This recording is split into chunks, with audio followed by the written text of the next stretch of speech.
Hello friends, I am Narendra Verma once again before you. तो आपका स्वागत है आपके YouTube channel NV edu hub. तो दोस्तों, जैसा कि आप जानते हैं कि आज हम बात करने वाले हैं बिल्स ऑफ एक्सचेंज के बारे में, विनिमय विपत्र के बारे में। तो सबसे पहले हमें समझना पड़ेगा कि आखिर ये विनिमय विपत्र या बिल्स ऑफ एक्सचेंज है क्या। तो चलिए बिना समय गवाए शुरुआत करते हैं। तो दोस्तों, शुरुआत कहाँ से होती है? शुरुआत खरीदने बेचने से होती है। अगर खरीदने बेचना नकद हो यानी कैश में हो तो फिर बिल की जरूरत ही नहीं पड़ेगी। ठीक, जरूरत कहाँ पे पड़ती है? जब खरीदना बेचना उधार होता है, क्रेडिट में होता है, वहां पे बिल की जरूरत पड़ती है। पहली बात तो ये समझ लेना बहुत जरूरी है। चलिए फटाफट से समझते हैं कि बिल आखिर होता क्या है। तो देख सकते हैं आप, यहाँ पे सेलर है और ये बायर है। अब बायर कुछ गुड्स सेलर से परचेज करता है इन क्रेडिट, उधार, यानी कि हमारा ये जो विक्रेता है ये माल बेचता है किसको?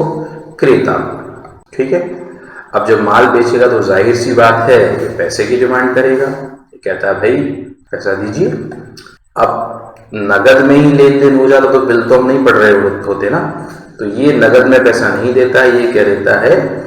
आफ्टर 2 months, 2 महीने बाद। कोई बात नहीं। अब ये जो हमारा सेलर था, आप देख रहे होंगे नाम कहाँ क्या आ गया? ड्रॉर आ गया। ड्रॉर मतलब लेखक, ड्रॉ करने वाला, लिखने वाला। ये क्या करता है? ये एक लेटर लिखता है, एक पत्र लिखता है और जिसमें ये सब लिखा होता है, सारी बातें लिखी होती हैं कि 2 महीने बाद ये इसको पैसा देगा। तो ये पत्र लिखता है तो इसलिए इसका नाम क्या हो जाता है? ड्रॉअर या लेखक।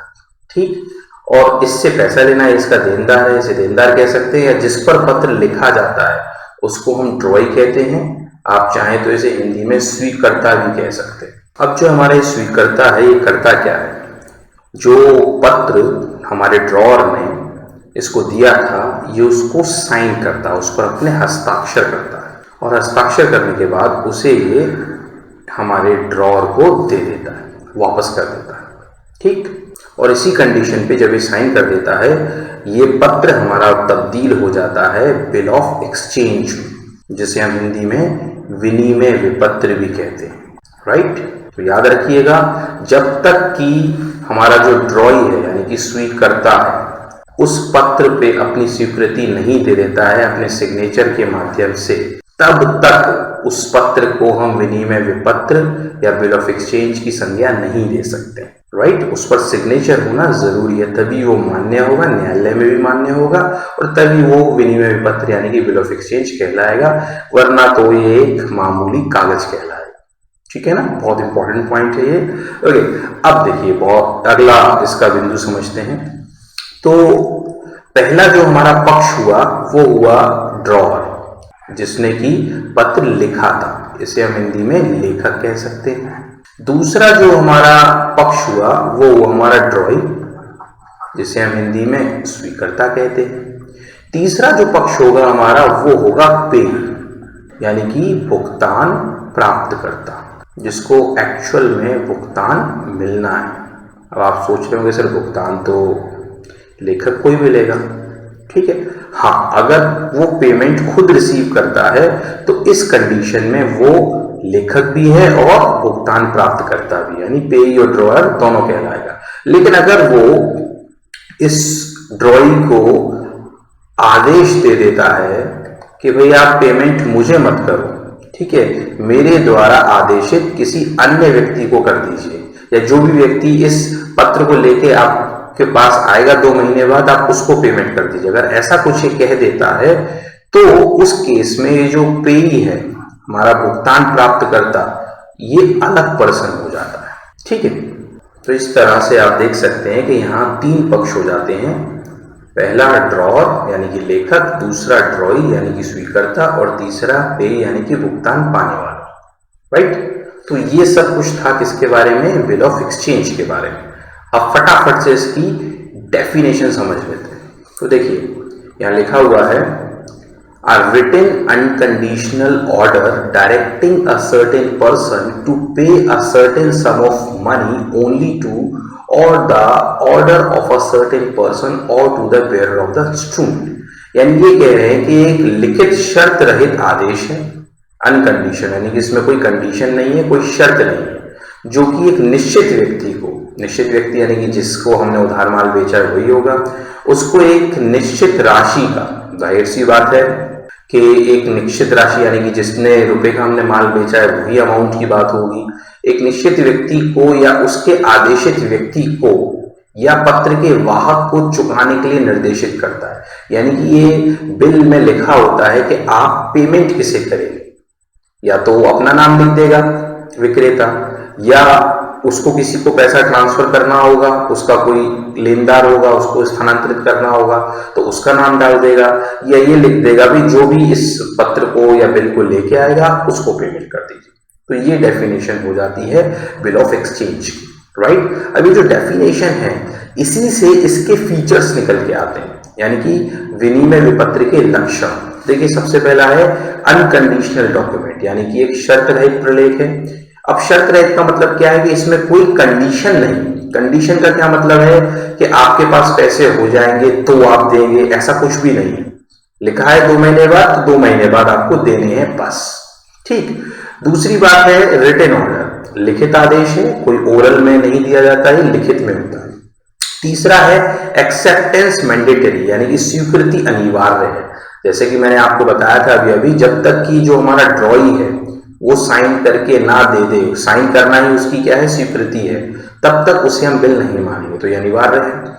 नेक्स्ट पॉइंट है सर्टेनिटी ऑफ पेमेंट पीरियड, यानी कि जो हमारा पेमेंट का पीरियड है वो भी निश्चित होना चाहिए।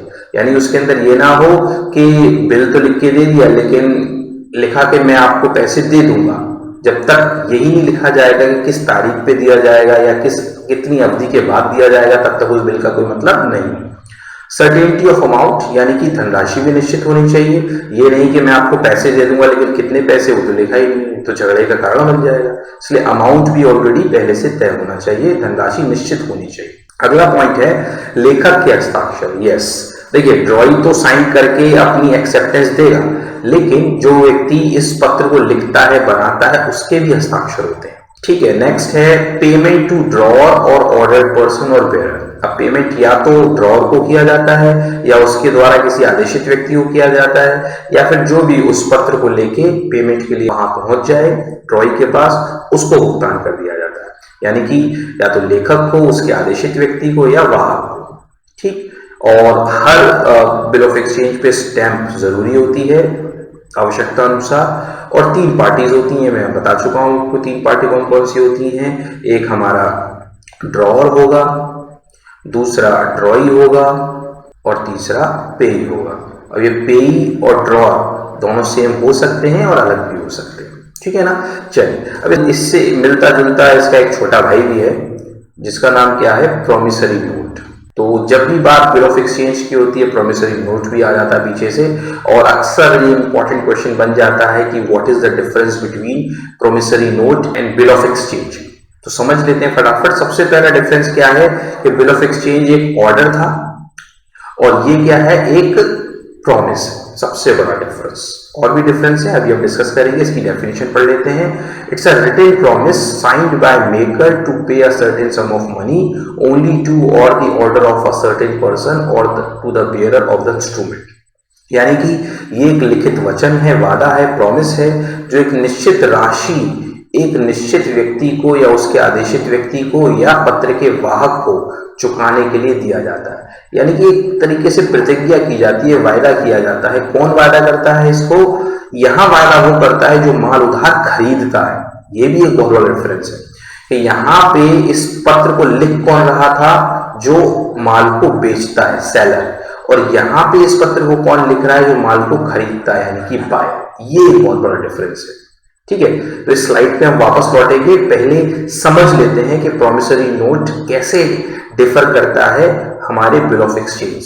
तो आप देख सकते हैं यहाँ फिर से बायर एंड सेलर आ गए, ठीक। बायर जो है सेलर से गुड्स परचेज करता है, गुड्स सेलर उसको बेच देता है और फिर पैसा मांगता है, और पैसे के लिए बायर कह देता है कि भाई 2 महीने बाद देंगे, ठीक। तो अब इस स्थिति में क्या होता है कि जो हमारा ये डेटर है, या बायर कह सकते हैं, ये पत्र लिखता है। इस बार पत्र कौन लिख रहा है? सेलर नहीं लिख रहा है। कौन लिख रहा है? बायर लिख रहा है। यानी कि हमारा जो क्रेता है, जिसने माल उधार में खरीदा है, वो पत्र लिख रहा है। और पत्र लिखने वाले को यहाँ पे नाम दिया जाता है मेकर। मेकर कह सकते हैं, लेखक कह सकते हैं, या पत्र लिखने वाला कह सकते हैं, लेकिन वर्ड थोड़ा डिफर यूज किया गया। वहां ड्रॉअर वर्ड था, यहाँ पे मेकर यूज किया जाता है। ठीक है, चलिए, पत्र लिखता है और पत्र लिखने के बाद ये खुद इसको साइन भी करता है। ठीक, लिखेगा भी और साइन करेगा, यानी प्रॉमिस करेगा, एक तरीके से प्रतिज्ञा करेगा। ठीक, कि भाई मैं आपको 2 महीने बाद इतना पैसा दे दूंगा। ठीक है ना, चलिए कोई बात नहीं। अब बात आती है फिर से इसकी। देखिए, एक पक्ष तो हमारा ये हो गया लेखक कह लीजिए या मेकर कह लीजिए, और दूसरा पक्ष हमारा कौन सा हो गया? पे। ठीक है, अब पे या तो ये खुद हो सकता है। कौन हो सकता है? सेलर, जिसने बेचारे ने माल बेचा था, हमारा विक्रेता। या फिर ये इसको आदेश दे सकता है कि भाई आप एक काम करिए, मुझे पेमेंट मत करिए, मेरे आदेशित एक व्यक्ति है, ठीक है, जिनको मुझे पैसा देना है, उनको कर दीजिए, या जो भी इस पत्र को लेके आएगा बाहर, उसको कर दीजिए। तो पे चेंज हो सकता है, या तो खुद हो सकता है या कोई और हो सकता है, लेकिन पक्ष 2 ही रहेंगे। ये इंपॉर्टेंट पॉइंट है। ठीक है, यहाँ पे 2 ही पक्ष होते हैं, तो ये अपने किसी पेई को बोल सकता है। ठीक है, तो जैसे ही हमारा ये जो क्रेता है इस पे साइन करके इसको देता है, तो ये बन जाता है हमारा क्या? प्रतिज्ञा पत्र। ठीक है, और ये प्रतिज्ञा पत्र किसको दे दिया जाता है? सेलर को दे दिया जाता है। ठीक है ना, चलिए, और इसमें कितने पक्ष होते हैं? 2 पक्ष होते हैं।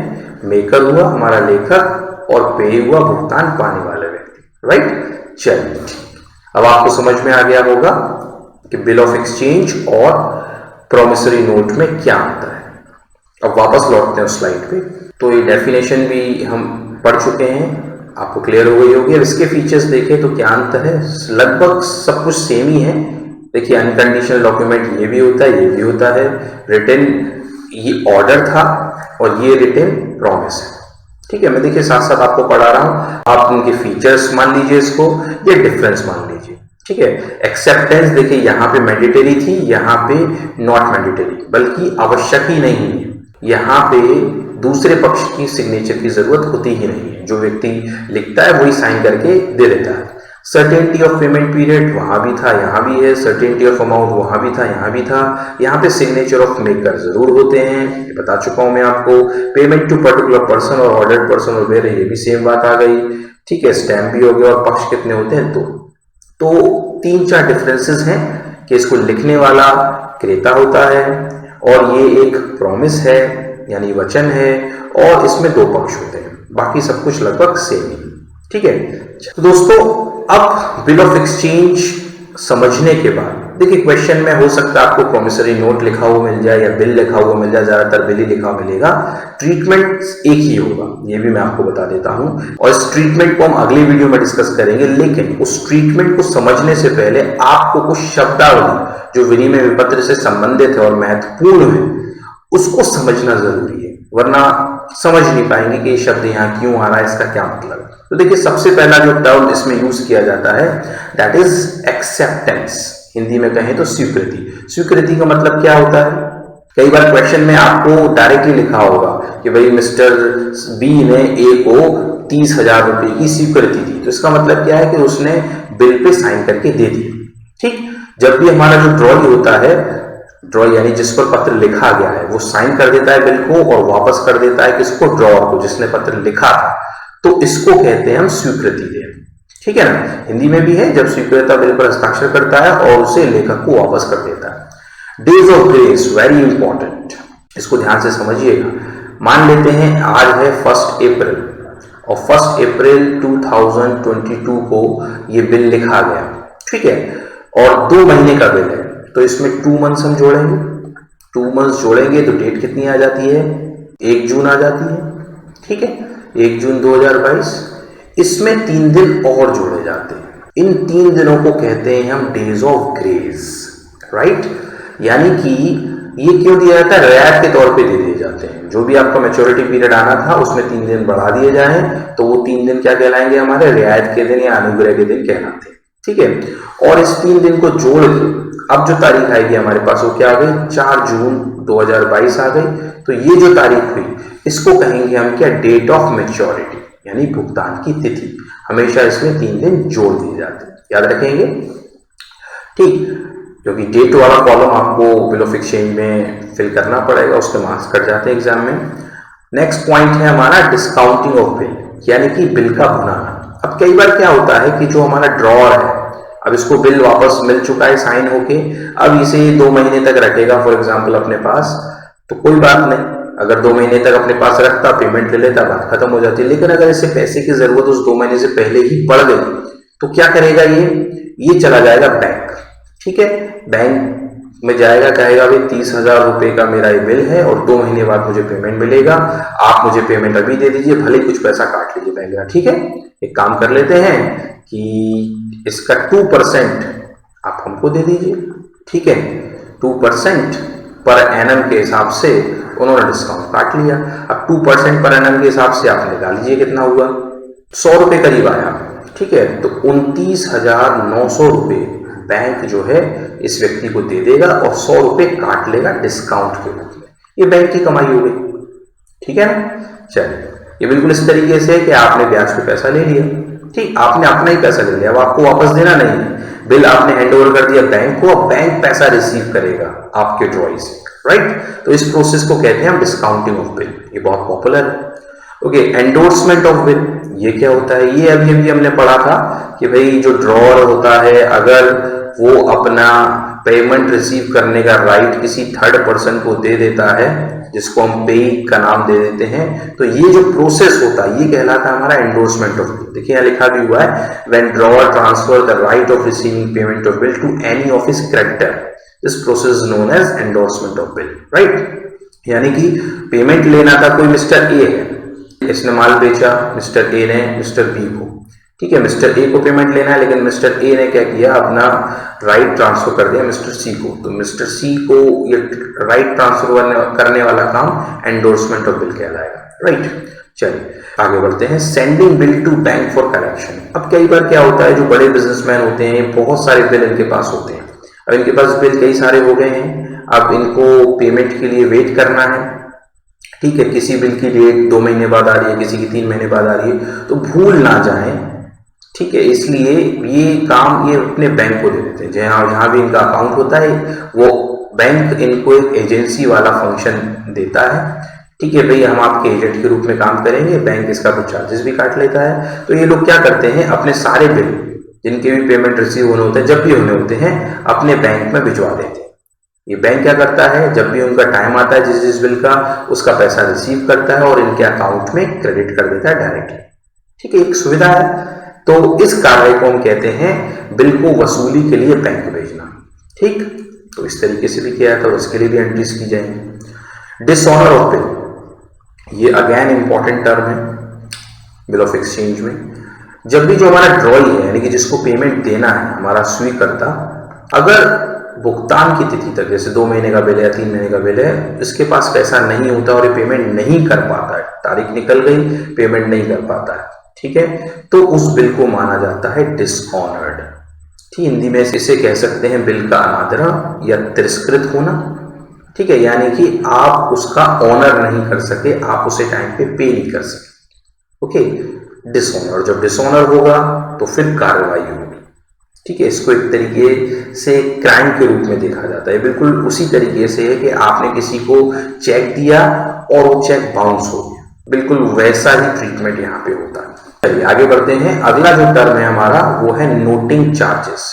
अब होता क्या है कि जब ये बिल डिसऑनर्ड हो गया, ठीक, तो जैसे कि मैंने बताया इसे क्राइम कंसीडर किया जाता है, तो फिर जाहिर सी बात है हम इसमें चाहेंगे कोर्ट का सपोर्ट।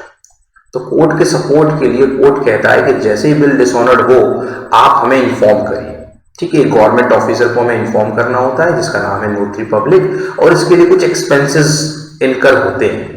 तो जो भी खर्चे इसके लिए होते हैं इस प्रोसेस में, वो खर्चे कहलाते हैं हमारे नोटिंग चार्जेस। बहुत मामूली चार्जेस होते हैं, 50 रुपये, 100 रुपये, ठीक है। और उस पैसे को हम बिल के अमाउंट में ऐड कर देते हैं और आगे जाके इसे भी ड्रॉई जो हमारा स्वीकर्ता है उससे वसूलते हैं। फॉर एग्जाम्पल मान के चलिए बिल का अमाउंट 30,000 था और 100 रुपया हमारा नोटिंग में खर्च हो गया, तो अब पैसा हो गया 30,100, ये वसूला जाएगा। ठीक है ना। देखिए हिंदी में भी लिखा हुआ है, जब बिल का अनादरण होता है तो इसकी सूचना नोटरी पब्लिक नामक सरकारी अधिकारी को भेजी जाती है और इस संबंध में किए गए व्यय निकराई व्यय कहलाते हैं, जिन्हें बिल की धनराशि में जोड़कर स्वीकृता से वसूला जाता है। ठीक है ना। चलिए, ये हमारे केस को स्ट्रॉन्ग करता है। अगर हम नोटराइज कराते हैं तो हमारा केस स्ट्रॉन्ग हो जाता है, न्यायालय से हमें मदद मिलती है। नेक्स्ट है हमारा रिटायरमेंट ऑफ बिल। अब ये क्या होता है भाई, अब मान लीजिए 2 महीने बाद बिल का पेमेंट हमको मिलना है, लेकिन जो व्यक्ति पेमेंट करेगा उसके पास पैसा 1 महीने बाद ही आ गया, मान के चलते हैं। ठीक है, तो अगर 1 महीने बाद उसके पास पैसा आ गया, वो हमारे पास आता है, कहता है कि भाई आप पैसा ले लीजिए और बिल को कैंसिल कर दीजिए। ठीक है, तो इस प्रोसेस को कहते हैं हम रिटायरमेंट ऑफ बिल। और हमें पैसा जल्दी मिलता है तो कई बार हम इसके लिए छूट भी दे देते हैं, यानी कि वो उससे हमें दे देते 30,000, हमने कहा ठीक है, तो 29,950 ही दे दे, 50 रुपए छोड़ दिए, रियायत दे दी। उस रियायत को हम नाम दे देते हैं रिबेट और इसकी एंट्री भी की जाती है। ठीक है। चलिए, रिन्यूअल ऑफ बिल, जैसे कि नाम से क्लियर है, रिन्यूअल यानी कि आपने पुराने बिल को नया कर दिया, बिल का नवीनीकरण कर दिया। अब ये क्या होता है, देखिए 2 महीने का बिल लिखा हुआ है, अब जो हमारा ड्रॉई है वो सोच रहा है कि 2 महीने बाद भी मेरे पास पैसे नहीं होंगे, कहीं से पैसे नहीं आएंगे मैच्योरिटी तक। ठीक है, लेकिन 3 महीने बाद आ जाएंगे, तो वो एक काम करता है, वो जाता है ड्रॉअर के पास और उससे रिक्वेस्ट करता है कि भाई आप अपने पुराने बिल को क्या कर दीजिए, कैंसिल कर दीजिए और एक नया बिल लिख दीजिए। ठीक है, अब भाई जाहिर सी बात है ड्रॉअर करेगा ऐसा क्यों, बोले ठीक है आप 3 महीने का बिल लिखिए, 1 महीना और बढ़ रहा है, तो जो एक्स्ट्रा महीना बढ़ रहा है इसका मैं आपको ब्याज भी दूंगा। ठीक, अगर ड्रॉअर इस बात को मान लेता है, क्योंकि ये आपसी संबंधों पे बहुत कुछ चलता है, तो इस प्रोसेस को कहते हैं रिन्यूअल ऑफ बिल। जिस तरीके से होगा, ये 30,000 का बिल था, मान लेते हैं 2 महीने बाद देना था, 2 महीने से पहले ही ये आ जाता है, कहता है कि भाई इसको कैंसिल कर दीजिए। ठीक है, कैंसिल कर देते हैं। अगला बिल मान लीजिए हमने ब्याज जोड़ दी 500 रुपए, तो अगला बिल लिखा जाएगा 30,500 रुपए का। ठीक है ना, ये होता है। नेक्स्ट है हमारा इंसॉल्वेंसी ऑफ ड्रॉइंग। इंसॉल्वेंसी का मतलब क्या होता है, दिवालिया घोषित होना। दिवालिया घोषित होने का मतलब क्या होता है कि न्यायालय जब किसी भी व्यक्ति को, किसी भी व्यापारी को ये घोषित कर देता है कि भाई इसके पास अब कुछ भी नहीं है, ये ना बिजनेस कर सकता है, इसकी सारी प्रॉपर्टी संपत्ति बिक चुकी है, तो ऐसे व्यक्ति को हम क्या कहते हैं, दिवालिया कहते हैं या इंसॉल्वेंट कहते हैं। तो मान लीजिए भाई हमने ऐसे व्यक्ति पे बिल लिखा हुआ है, हमें तो पेमेंट मिलना नहीं है, तो अगर उसकी संपत्ति बिकती है तो या तो हमें मिल जाता है कुछ आंशिक हिस्सा, जैसे 30,000 का था, मान लीजिए 10,000 हमको मिल गए, बाकी के 20,000 हमारे मर गए, जिसको हम मान लेंगे क्या, बैड डेट, राइट। या हो सकता है कि पूरे के पूरे 30,000 हमारे मर गए और उसको हमें माना जाएगा बैड डेट्स। ठीक, तो ये भी स्थिति आ सकती है। ओके, नेक्स्ट है अकोमोडेशन बिल। कई बार क्या होता है कि ट्रांजैक्शन नहीं हुआ है, 2 पर्सन है, एक मिस्टर ए है और एक मिस्टर बी है, आपस में दोस्त हैं, ये फ्रेंड है।